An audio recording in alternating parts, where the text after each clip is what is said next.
Hi, thanks for using my court coach. I'm Sarah. I will be your instructor as we talk about the purpose of spousal support and specific spousal support laws. The purpose of spousal support is to provide a spouse with the financial resources necessary to retain the standard of living to which they grew accustomed during the marriage and allow them to become financially independent within a reasonable period of time. Judges are often going to look at the length of the marriage to determine what is a reasonable period of time. There are typically two types of spousal support orders. The first is a temporary spousal support order. This is typically requested during the pendency of a divorce, pending final judgment. Oftentimes, this is going to be a quick hearing where the court is relying upon the Disomaster support calculator that is used to determine guideline child support. And oftentimes, they're only going to be considering the incomes of each of the respective parties in making this decision. They do not go into a lot of detail on extenuating circumstances or factors. The other type of spousal support order that we typically run into is a final or permanent spousal support order. Despite the terminology, usually the court does retain jurisdiction to modify a final or permanent spousal support order. That's just how we refer to it. This order is typically done at the trial level. And unlike temporary spousal support, the court will consider a whole host of factors and extenuating circumstances, which are listed out in Family Code Section 4320. The court cannot actually rely upon a support calculator's determination of spousal support. The court needs to use its own discretion in considering these factors and coming up with what is an appropriate amount for spousal support.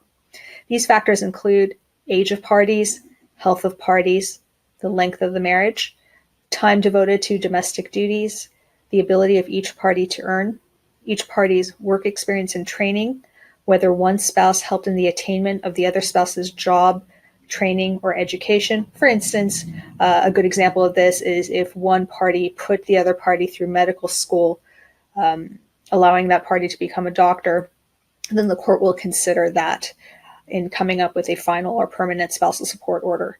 The court will also consider the marital standard of living enjoyed during the marriage, whether it was low class, middle class, upper class, and how we make that determination. And that's by looking at the types of vehicles purchased, the types of vacations taken, the types of housing that the parties lived in, those kind of factors that are more what I call show not tell factors.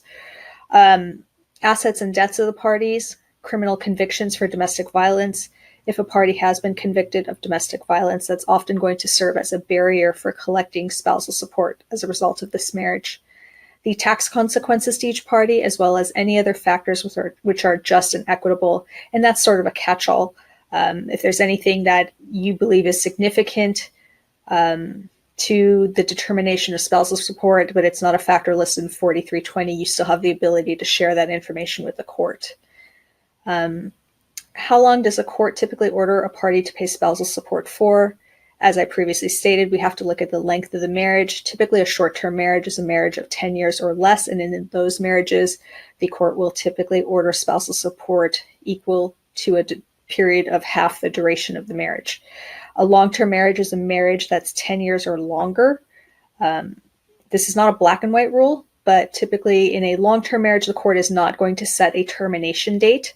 Again, the court will reserve jurisdiction if requested so that either party can come back and request that the court review the spousal support order for either a modification or termination based on a change of circumstances. I hope you found this video helpful. Good luck.